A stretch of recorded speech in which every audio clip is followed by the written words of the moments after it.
doing work in India as a country is very, very diverse. What challenges do you face when you look at it as hyperlocal? So many. So I think that when we come to our specific business model, which is a marketplace model, hyperlocal marketplace, there's inherent things that are more challenging when you build a marketplace. And why many other players have chosen to build dark stores is that you don't control supply. When you have so much data and when you have all of the tech that you have, how do you personalize experiences for neighborhoods and communities? So I think because we have so much data, we can do that. I think it starts from the simplest is in India, vegetarian, non-vegetarian, eggetarian. These are basic things, all the way to, like I said, the vision of this zero-click shopping experience where you never maybe have to place an order again, that I just know you so well that I can just have stuff delivered to your door the way you like it, when you like it. And to be honest, to me, that's the true localization of tech. What are those disciplines from that, or what's the mindset, or what's the competitive spirit that you brought from sport into business? I think everything.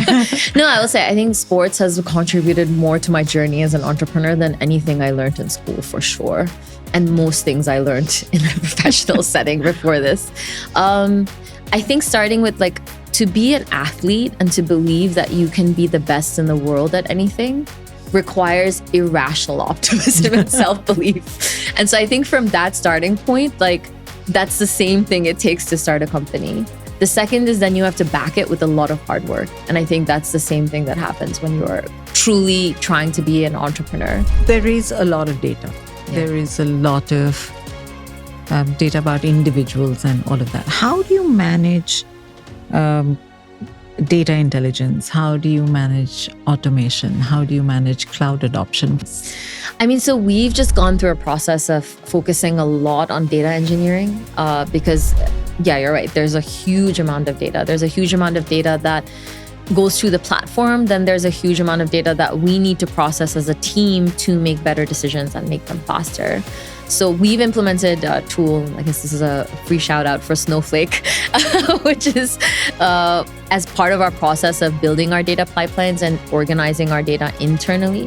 One of the interesting shifts that's happened with AI is that there's stronger infrastructure where a lot of level 1 analytics can be taken care of. And by giving more democratic access to your team of data that they need so that they can run their own analysis has become more possible.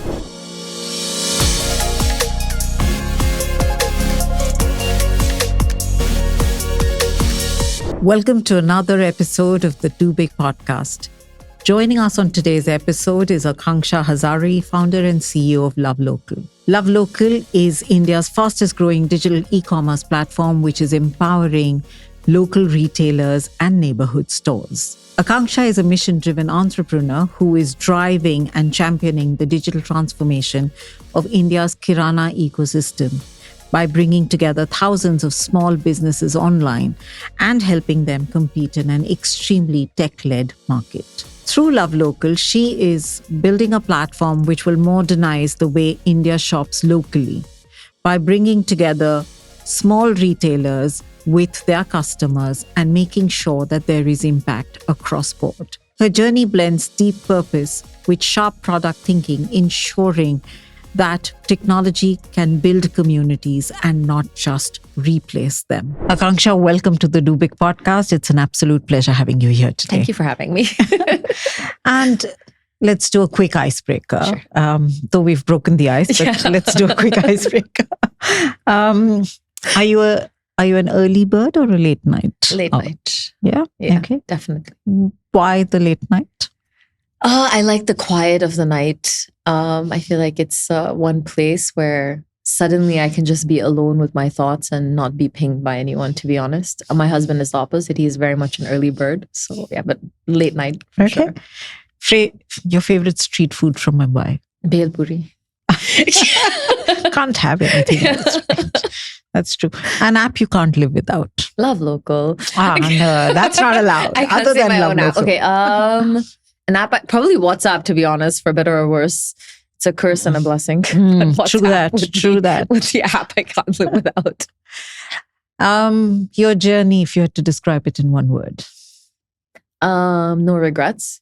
Oh, lovely. I love that one. Yeah. Any habit that has improved productivity for you? I'm a very routine-based person, so I think it's strengthened with time. But yeah, I have just a very hyper organized day, and I have a strong sense of routine. So even my meals are pretty much the same every single day, and I design my day around how much energy I would have at different points of the day as well. So that has definitely made me more productive. That's really interesting because I think most people forget the energy bits. Yeah. They have the dips and the highs and the sugar fixes in between. That's really interesting. If not an entrepreneur, what would you have been doing right now? I would be an athlete. And what, running? Something else? No, so I was a junior professional athlete. So I was a professional athlete from the age of 7 till 18. I was 12th in the world for squash for juniors. Okay. I retired when I was nearly 18 because squash was not an Olympic sport. I now, for about 24 months, have become very serious about tennis. I've always been an athlete. Like even between squash and tennis, I train every day. I love tennis. But yeah, I love training. I think in another life, if I had picked maybe a different sport when I was younger, I'd be an athlete. I still dream of becoming a professional athlete again, to be honest, as a master's. Nice. I don't believe in age as a limit. So there isn't really. I mean, I see so many people who are still doing so well. Yeah. Yeah, maybe you should just pick it up. No, I think I think my retirement life would be to like potentially be Masters women's world champion or like a top Masters women tennis player globally. More power to you. Switching quickly to your journey, and I just want to understand, LoveLocal is so rooted in the local culture. Yeah. What made you get onto this journey? Why so local, so deep, so specific? I think the short answer would be I'm very motivated by building a potentially large business that has potentially large impact. So you won't find me in something that doesn't have the scope to have impact. And local is something that has a huge scope to have impact for local businesses. And I think that is very much rooted in my background. Like I didn't grow up with much. Touch wood, my family subsequently has been, very fortunate. But that context of where we started and then me going to a great university on a scholarship. And I think that rooted in me the fact that I want to, in some way, pay forward what I felt was like a very lucky journey in the first 20, 25 years of my life. And so I think even if there's opportunities to potentially make a lot of money, like for example, there are many ways to make money in the world that's easier than starting a business, to be honest, like investment banking or going into the luxury sector, but none of those have ever motivated me.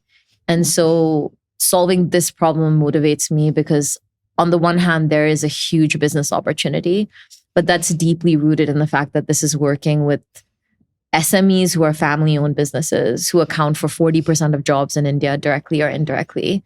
And I think there's value in retaining that and building for that. That's amazing. And I'm just trying to understand what challenges come up, because doing work in India as a country is very, very diverse. What challenges do you face when you look at it as hyperlocal? So many. So I think that when we come to our specific business model, which is a marketplace model, hyperlocal marketplace, there's inherent things that are more challenging when you build a marketplace. And why many other players have chosen to build dark stores is that you don't control supply, right? Whether it's a taxi aggregator like Uber or Amazon is actually still in large part a marketplace. When you don't control supply, you have to acquire partners and work with them to deliver a certain experience when you don't have full control over it. And I think that inherently is challenging, but that inherently is the moat itself. If you look at the most successful e-commerce businesses in the world, starting with Amazon, then you have Instacart, then you have Airbnb, then you have Uber. The most successful e-commerce businesses in the world are in fact marketplaces. Even in China, the most successful e-commerce businesses are marketplaces. So I think inherent in the challenge is the moat. Most players don't have the patience to build that moat, which is working through a lot of problem statements. And we do have that patience. That's interesting. And what gives you the patience? The impact. The impact and the business opportunity, to be honest.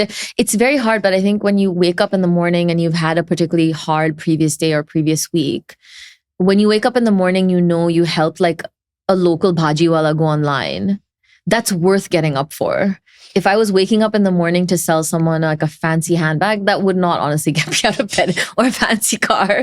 Like, no, I don't care about those problems or care about that those users didn't have a good experience. But I think the fact that like when you meet the retailers, some of these retailers have been around since pre-independence. Oh, yes. You know, some of the retailers you and I shop from have been around 50 years. Right. You know, and one of the things that we have talked about and on our side are launching in the equivalent of a podcast is we have so many podcasts that are about the founders and entrepreneurs of India. To me, local retailers and business owners are the true founders and entrepreneurs of this country. Oh, absolutely. But nobody talks to them. True that. You know, so it's quite interesting because I used to live in Breach Candy, and I had a pan shop right next to my house. And it was not Muchar. You know, that's the first name which comes up, but this is the cold sweet pan which used to be there. 3 generations. And I have met all 3 generations. Amazing, isn't it? Yeah. The way and the service standards and everything is just exactly the same over the years. And it's quite fascinating. So I'm quite happy to hear this. What have been your biggest learnings as you've built this business as a founder? Maybe 3 or 4. I know there'll be many, but the biggest ones. I've made lots of mistakes. I think I would say there's a set of learnings around the business, and then there's a set of learnings around me as a founder and me just getting better as a founder. I think if I was to sanitize them down to a few top 2 or 3 learnings, I think one is people is everything. I think if I'd earlier realized investing more to get that right person versus trying to be as lean as possible, I would have done that a lot faster. So it's worth investing in the strongest possible talent if you have that capital available to you. The second is when it's not working on the other side, fire faster. I've definitely made that mistake many, many times. I think it's tough. Like in India, you want to build a culture of trust, but we function in a very low trust environment. And we still struggle with that, to be honest. So I think how to build the right culture, but also not being too soft, to be honest. Sometimes I think I have to be reminded by my investors, some of them are my mentors, saying like, you know, in India, we throw around this word, and it was an adjustment for me, to be honest, because I've worked primarily overseas. I had my first business overseas when I was 20, built a company, exited when I was 25, and worked in the private sector in the US. I've studied in the UK and then in the UAE, but for an American company. And I've been exposed to a very different model of work. When I came to India, you know, this word family gets thrown around a lot in the workplace. Yes. And I think it hides all manner of sin because I believe in teams, and I don't believe workplaces are supposed to be families. And I think the difference is in a team, it is a performance-based culture, and it doesn't make you inhumane in that sense. If you look at sports teams have some of the strongest cultures you could ever imagine, like the way people come together to help each other and support each other. But at the end of the day, on that given day, if a player is injured and not performing up to the mark, then they're not on the field or on the pitch or on the court. And I think the term family here actually, I think, diminishes the performance-based culture. And I think that's something that I've had to kind of push a lot more internally in our culture, that we want to be a team, and team does not preclude empathy. high performance teams actually are also very supportive of each other. But at the end of the day, when you're out on that pitch or out on that court, every player has to perform. Yeah. And so I think that has been a learning for me in the journey. Like, how do you build that right balance and build a strong team culture? And that's been a little bit of pushback against what I think naturally happens in Indian teams is a more family-based culture. Mm. And so let's talk about the sport and what you've brought to the business from, the fact that you've been an athlete. So what are those disciplines from that, or what's the mindset, or what's the competitive spirit that you brought from sport into business? I think everything.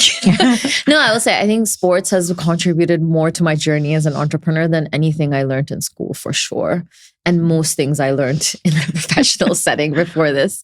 I think starting with to be an athlete and to believe that you can be the best in the world at anything requires irrational optimism and self-belief.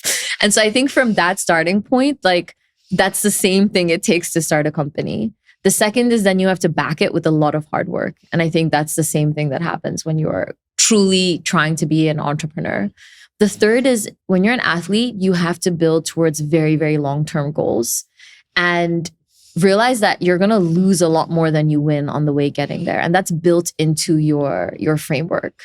And so I think that also helps you as an entrepreneur, that there's an incredible amount of resilience. There's a rule of thirds, right? The rule of thirds is that you're going to hate what you do a third of the time. You're going to be neutral a third of the time, and you're going to feel amazing a third of the time. And if you're feeling and following the rule of thirds, things are pretty much in balance. And I think if you have that framework, you can see that same at work. You can see the same thing happening at work. So I think that framework really helps you and realize to be the best in anything in the world. It took me 7 years. When I was 15, I was a top 20 player in the world. It's 7 years of training every single day of my life. And I lost so many matches and I had injuries. To have, a 7-year journey to do that and then keep competing, you need to have that same patience as an entrepreneur. I think Federer, for example, said he's only won 56 or 58% of the points he's ever played. Right. So I think the ability to lose and get up in the morning and then being rooted in deep passion. I think the founders that you probably interview here, including me, no one put a gun to our head and said, start a company. So to some extent, I don't buy into this narrative where especially founders like us, that it's so hard and it's so this. Yes, superficially, there are days that are very hard and superficially, there are days that are very stressful. But at a fundamental level, we are so lucky to be able to do this. Yeah, we chose this. We chose to have this job. We get to choose the problem we work on. We get to choose the people that we work with. And we made this choice. And with choices that follow our hearts and our passions and something we really believe in, how many people in the world get to do that? And I think that's very similar with most athletes, right? There's such a deep love for getting up and doing it every day. That I think I bring that psyche into building a company. And I feel like we should say that more in the space we're in. I think there's too much of a glorification of how hard it is for a founder, to be honest. Yes. Well, you chose to be a founder, which is true. You chose it. Yeah, exactly. Yeah. And and I understand you have deep love for what you do, but is there anything else that makes you want to get up every morning and say, I'm going to do this again and again and again? So I personally really enjoy the process of gaining excellence in something. Okay.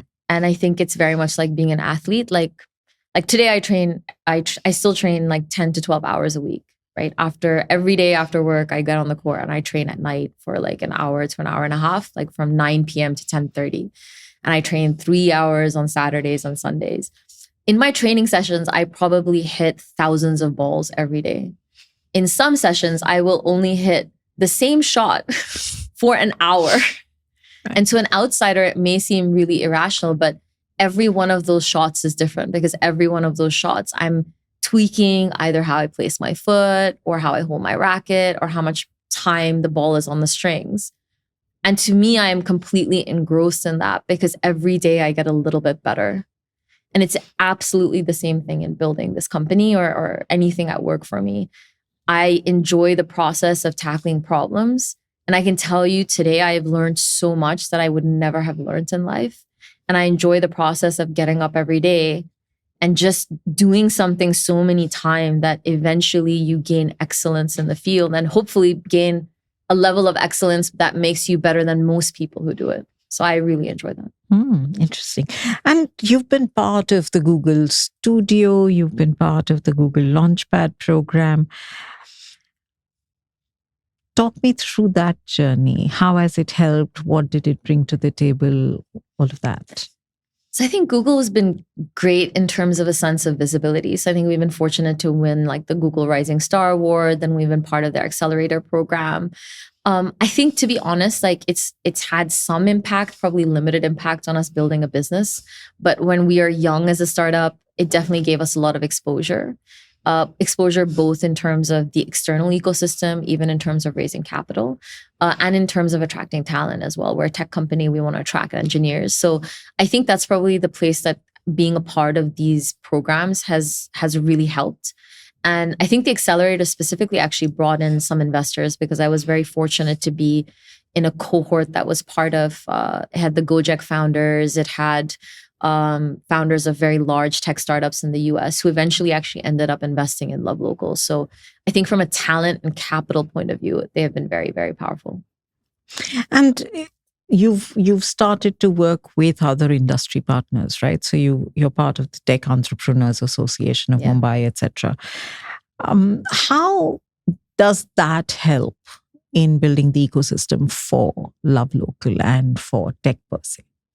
So team, just for some background, team, which is the Tech Entrepreneurs Association of Mumbai, is basically the coming together of reasonably scaled or scaled tech founders in Mumbai. That now includes 85 companies, us all the way to Dream11, Purple. I think people would be surprised of actually how many tech companies are based in Mumbai. And that's kind of where we created Team. So I'm an elected member of the governing council of Team and I lead everything partnerships. I think in terms of the ecosystem itself, it's helped because we are now, one, exposing the fact that there are far more companies in Mumbai than people were aware of. And what that's helped with is talent. And for us, talent is literally the fuel that builds our companies. I think specifically from LoveLocal, it's definitely helped from a talent perspective. My first AI engineers have come from Team's Mumbai Hacks. So we've had the largest AI hackathons in the world. Until recently, we had our latest hackathon, which had over 3,000 engineers. And 25,000 applicants from all over India, actually. So it's actually helped us actually continue to be at the cutting edge of tech and attract talent. The second, obviously, it helps with the profile of LoveLocal itself. We're an early growth stage company. And so from that perspective, our profile grows. And for me personally, I get to be around people who have built amazing companies in India. And so I get to sit and with these founders who are like 10 steps ahead of me and problem solve with them and get insights for them and let them mentor me as well. So that's interesting. Let me ask this question. Sure. When you meet with other founders, right? What are the typical problems that you find every founder has? I think our biggest strength and the most complex problem is always people. So I would say, I think most of the time we talk about people and talent, whether it's attracting it, retaining it, maximizing it, growing it. I would say that. I think India has thrown some of the most complex people things I've ever engaged with, to be honest. It's been a learning curve for me as well. So I think that's the first thing we talk about. I would say the second thing, especially right now, is tech is going through another massive step change. Right. And so I think there's a lot of conversation we're having about what does the future of our tech companies look like? Are we changing the way we work fast enough with the advent of AI? Yeah. Not just in terms of us building AI tools and services for the external world, but in how we operate our companies. And so I would say right now, it's a huge conversation about which teams are you automating? What tools are you using? Are you building in-house or are you actually using some tools that are available in the market? How do you balance? Effectively, the new org structure is an interesting combination of for lack of a better way of putting it, humans and AI agents, right? So now when we manage people, we're managing a hybrid of people and AI agents. So it becomes a question of where are people better? And of course, people are important. And the second is where should we be using AI? And how do we then manage that and most effectively implement that in our org structures? And I will say the importance of people is still there. I know there's a lot of conversation about the replacement of people with AI agents, but we're in a customer service business, right? If you talk to customers today and users today, especially when they're complex issues, users and consumers want to talk to a human. Right. And there are limits to what an agent can do, and there are limits to the empathy and the interaction of that agent. Right. So, and even when we have two types of customers that we service on LoveLocal. We have consumers who shop and we have retailers who we also serve. For retailers, they want a human touch. They want a human touch, not just on the phone. They want a human touch in person. So I think it's a question of finding the right balance in the right places, that you want high empathy and the best service includes a human. And in other places where it is process driven and it is not the best use of what humans are good at, is where probably AI agents will be implemented. But coming back to your question, that's a big conversation, I would say, among founders today. And given that you work with local retailers and local suppliers and things like that, they always find adoption of tech daunting. And I've been corrected at times saying not true. Mm-hmm. And you can correct me again if that's true. But how do you drive the entire adoption of technology, building trust? And I know that as the generation changes, the adoption changes, right? So the older generation of retailers, if I know, were not very happy, but the younger generation is wanting to adopt it. Where do you see the differences? Where do you see, tell us some exciting things that are happening there. So I think everything you said was true. One, there's a segment that definitely finds it hard. And as you said, it is the older generation. However, the shift that I have seen compared to a couple of years ago when we were interacting with retailers in the older generation, a few years ago, there was a lot of resistance to the importance of going online and the relevance of technology in their business. That has completely changed across age brackets. I don't think you'll meet a retailer, whether they're 20 years old or 60 years old today in Mumbai or across India, that will say at all that they don't want to go online or they don't want to adopt technology. Retailers that resisted or questioned why they should be on LoveLocal a couple of years are coming to us today and saying, hey, I want to be on LoveLocal. The second is then there's a generational handover definitely happening. So if there's an older business owner, he will have a younger family member, whether it's a nephew or a son, in some cases a daughter, not as much as I would like, but in some cases a daughter that will be involved in the business, and they're excited about being involved in the business because it involves technology. I think, like I said, the savviest business owners I know are local retailers. They're more interesting. Like if you sit for an hour with a local retailer and talk about how to run a business, it will be better than any of us, including me, to be honest. They are savvier, smarter, hustlers. They know how to make a rupee go as long as possible. They have no funding from anywhere. They have gone through so many evolutions and step changes in India. It's crazy. So the smartest people in the room, most often for me, are local retailers and entrepreneurs.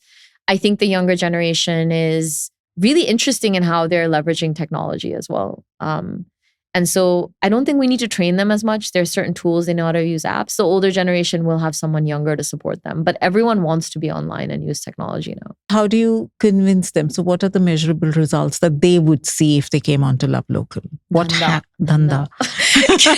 It's literally just top line? Is it just top line? Is it other things beyond top line? Because I understand the Dhanda, but the Dhanda at a cost. They're also very, from whatever interactions I've had with a retailer, they're very bottom line driven. So I don't think there's a question about convincing them anymore at all. Like I said, they are convinced that for business growth, they have to be online. Then the future Indian, if not the current Indian, is online. I think 2 to 3 years ago, they weren't convinced that online actually is going to deliver business growth. That has shifted. Ultimately, a business owner's framework is business and growth, right? They're no different from us. The second is, I think, at least in the conversation that you see maybe in our ecosystem more, is underestimating that they understand how complex it is. When we get a retailer online, he doesn't expect dhanda tomorrow. He doesn't expect suddenly orders to come and suddenly sales to happen. They related back to how they would open their own business, right? So they're the first people. They may not use the same terms that we do, but they will talk about, hey, customer retention is important. Hey, we got these new customers. Are they returning customers? What's the basket size? What's the ticket size? Today, the ticket size is maybe 300 rupees per order. How do I increase my ticket size to 500 rupees per order? So they are having complex conversations about business. All of these wrap up to eventually, hey, I want to grow my business. Right. And I think the perspective is two. One is I want to retain my business. I think they've realized that if I have to stay in business, I have to be online. I don't want to lose customers and lose business. And over time, I want to grow my business and be omni-channel and be online and offline. But it boils down to dhanda at the end of the day. That is the retailer mindset. I don't blame them at all. I'm a Gujarati. I come from that community. We have so many Gujaratis dominate the local retail scene in Bombay. Right. So I understand where they come from. When you think about, and today omnichannel is becoming a way of life, etc. But when you think of how things are going to change in 2026, do you think they're going to be radically different, or do you think it's just upgrades of what is going on right now? So, to be honest, I've been surprised at how little change has happened in the shopping experience given the advent of AI. So we recently launched an AI shopping assistant in the app, which we're tweaking. My vision for us, at least, and I would imagine that other e-commerce platforms, not just in India, but all over the world, should be leveraging AI. My vision is that AI enables us to bring the offline experience online completely. So for example, our AI assistants, when you go in, you can actually speak to him. It's in vernacular. We're actually now taking photography off the retailer. So the avatar is actually the local retailer of the store. It's no longer a generic retailer. So you will, speak to Mr. Lakshmi Chand Bhai or whoever the retailer owner is. You will see his face. It will be in the sound of his voice. Eventually, we're using photography to capture the actual inside of the shop. So can you actually walk through the shop through your phone, put things in your basket through your phone, and eventually using AI, because ours is very boring shopping, right? It's very repetitive. Ultimately, to me, our type of shopping should operate in the background. I call it zero-click shopping. Eventually, I should get to know you so well that you never have to check out again. You just put everything in the basket on a No. Eventually it'll just show up at your door. Correct. Right? Because we have enough data about you. We know your preferences and we know your price comfort. And we know when you want things and need things, which is 90% of essentials shopping, to be honest, including freshness like fruits and vegetables. You should not need to open an app for us, right? You should have your potatoes showing up on Monday, onions showing up on Tuesday. I eat blueberries every 3 days of a certain quantity. It should just show up. Why do you need to launch an app to do the same thing again and again? And 10% of the time, you may have some discovery. There's a new product that comes. You want to try it out. You're having a special event at home. You have guests coming. So you break your usual pattern of shopping. So you'll go in and do something, proactively. But over time, I call it zero-click shopping. AI should enable you, one, at least in LoveLocal, to have the full offline shopping experience online. And the second is eventually we should be able to provide you with zero-click shopping. Now, do I see that happening in the next year in the e-commerce space? Unfortunately, I don't. For whatever reason, I feel like people are not that focused on that. I know we are, but I also think, maybe in the next couple of years, I believe this should happen. It will happen on LoveLocal if nowhere else. And I think once it happens on one platform, other people will do it. But I don't see this anywhere in the world. Like Amazon has not changed.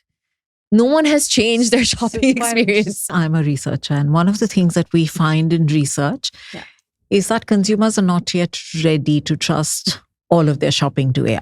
Yes, parts of it in essentials, they're getting there, but anything a little more involved and they're not there. How do you see those things changing in the next couple of years?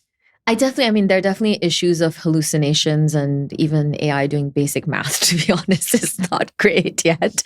I think one, it will get better. And two, to be honest, again, I think grocery, fruits and vegetable shopping is is so boring and it's going to be so data driven based on your personal history of shopping that the worst hallucination can happen is that you get the wrong product. So the risk is very low.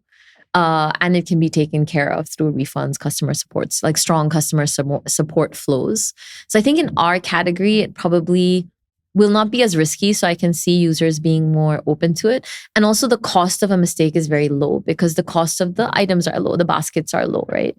However, I can imagine in fashion and more complex and high-end items, I'm sure users will not be as comfortable. I imagine, especially in fashion, where there's a lot of opportunities for AI.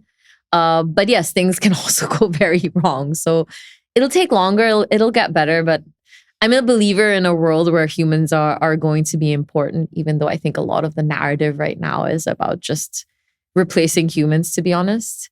And I'm also maybe a believer, and maybe this is going way beyond the scope of this conversation, but like the purpose of our existence. I think when we talk about the purpose of our existence and the purpose of a state or the purpose of society, are we trying to maximize for efficiency or are we are trying to maximize for people?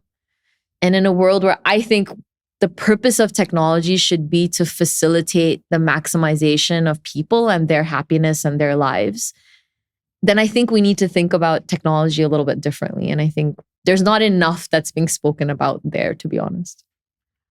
And so since we're talking about technology, you've built a very strong technology backbone, right? So what goes behind building a platform like this at scale?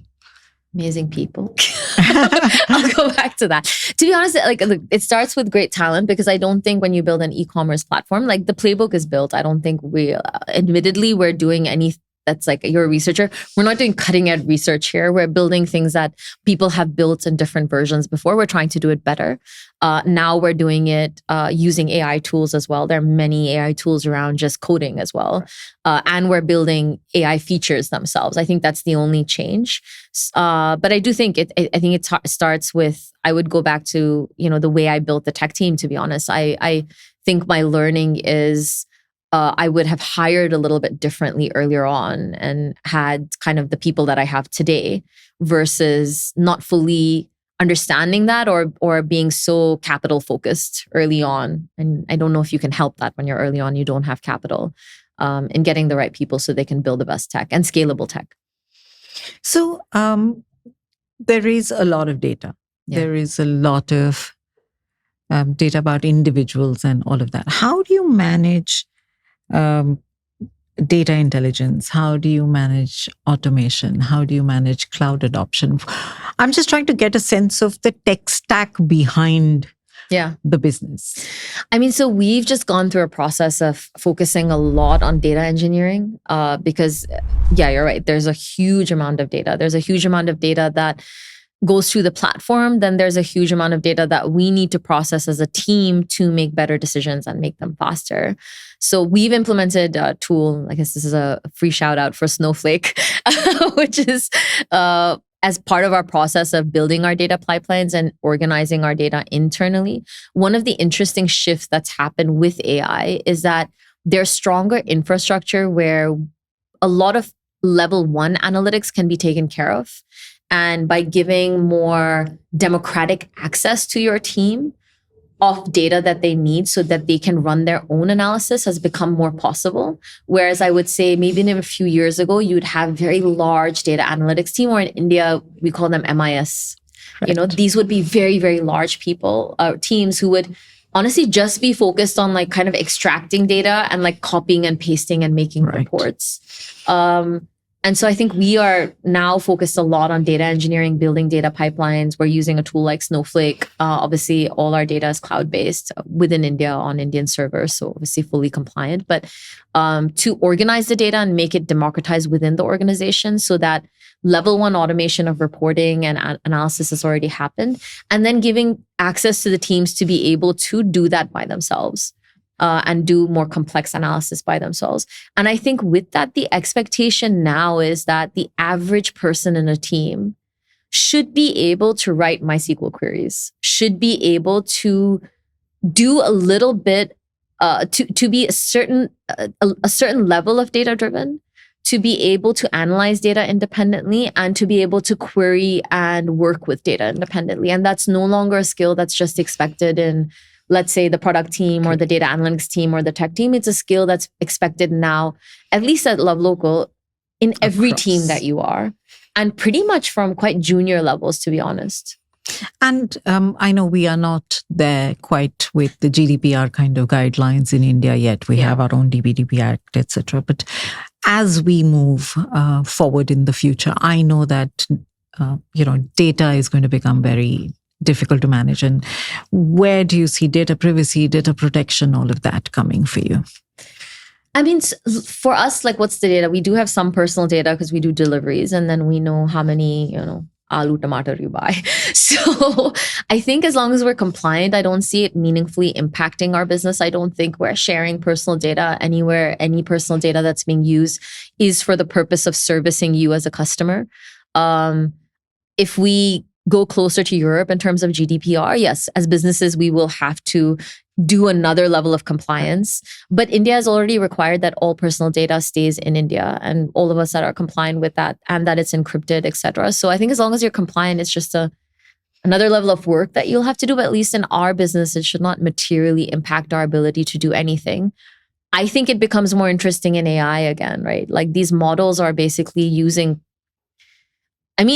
in many cases, just all the data available, violating copyright. There's a lot of issues around how we're building these models. So I think GDPR is going to probably impact the AI space and how that evolves, and how that then feeds into how you can actually build models, right, and on what data sets are they training, more so than, let's say, a business like us, where we only with customers' consent have access to this data. And when you have so much data and when you have all of the tech that you have, how do you personalize experiences for neighborhoods and communities? So I think because we have so much data, we can do that. I think it starts from the simplest is, in India, vegetarian, non-vegetarian, egalitarian. These are basic things, all the way to, like I said, the vision of the zero-click shopping experience, where you never maybe have to place an order again, that I just know you so well that I can just have stuff delivered to your door the way you like it, when you like it. And to be honest, to me, that's the true localization of tech, because local retailers know their customers so well, right? I literally know my fruit seller, Patil and Gupta Fruit Shop, literally knows exactly which blueberries I like. He knows exactly which strawberries I like. He knows that I like perus that are harder than softer. So, and he's doing it, right? He is human. That's where humans will surpass AI. What I am trying to do is use AI to replicate the retailer experience that is so deeply personalized today. How can I do that, but bring it to an online environment? I literally know a retailer in South Mumbai with a family that effectively is doing zero-click shopping. He knows the family so well that he shows up at their door, walks into their house, and fills up the fruit basket. He knows when the kelas finish. He knows who in the house likes what. He knows what they like seasonally. He does not even wait for the family to place an order. And that's why we have informal credit systems as well. What is that running on? It's running on the fact that this retailer knows you, he supplies to you, and at the end of the month, you pay a bill. So if I can use AI to basically recreate that, that is the ultimate personalized experience. True. So I know of a retailer who the kids are in somewhere in the world, and the older parents are here, and the retailer is just managing the entire household. And you're right. That's the kind of experience. And I'm sure women are going to bless you if you get to the zero-click, because that's a job off my job list. Exactly. What next? So you've talked about the zero-click, but other than that, what next for LoveLocal? I think for us is scale. We've spent a couple of years building the supply side, building the product, building the experience. We're solving a problem that hasn't been solved, which is the freshness problem. Fruits and vegetables, meats and fish are our hero categories. I think all of us, especially those of us that manage the house, know that we are not happy with the freshness quality on QCOM or dark store-led platforms or warehouse-led platforms, because you cannot actually get the same quality. When it comes to freshness, quality at local retailers is the best quality. And there is no one that has solved the freshness problem in India. If I asked you, what is the freshness app? Now that you know LoveLocal, I hope you'll say LoveLocal. But before LoveLocal, there was no app, right? And so for us, we've built that environment now, and that's the problem we aim to solve. The best quality is at local retailers. Now we want you to have convenience and quality together. A recent FT survey actually surveyed 24,000 Indian consumers, specifically for fruits and vegetables. And what they found is that less than 7% of Indians had even tried buying fruits and vegetables online. And of the 7% that have tried, 86% said that they had a negative experience and they were going back to their local stores because freshness online is just not up to the mark. So for us, we've built that. Our goal now is to scale. I would say within the next 6 months, we aim to be one of the leading e-commerce or quick commerce platforms in Mumbai. And by the end of next year, you should see us scaling into other cities within India. Over the next 5 years, we should be India's freshness app. Metros versus smaller towns in India. Are you looking at changing things because they operate quite differently? Yeah. Are you looking at changing things as you expand and go into the smaller cities of India? So we have this really interesting feature on the app that if you're in a place where we don't operate, you can press notify me when LoveLocal launches. So we actually have a real heat map of wherever there is demand for LoveLocal. And what's fascinating, it covers everything from tier 1 all the way to tier 3 and 4. So I would say from a perspective of the depth of India's digitization, every Indian wants an online first experience when they're shopping. From a business perspective, I think you'll probably see us scale first into tier 1s and tier 2s. That would be everything from a Mumbai to a Pune to an Indore to a Jaipur to a Bangalore or Hyderabad. After that, we would tackle the tier 3s and onwards. But the opportunity exists everywhere. And it's been exciting for us, honestly, to track that notify me button. What's your do big mantra? And this is my last question, Sure. because I know we can continue this conversation for much longer. What's your do big mantra for 2026? My do big mantra for 2026 is go all out. Don't leave anything on the table, literally to do big, no regrets. And yeah, don't leave, as we say, I say in sports, like don't leave anything on the court. We're not going to leave anything on the table with LoveLocal. That's fantastic. Thank you so much. What a wonderful conversation. Thank you so much for being here. It's really had fun. Thank you. Yeah.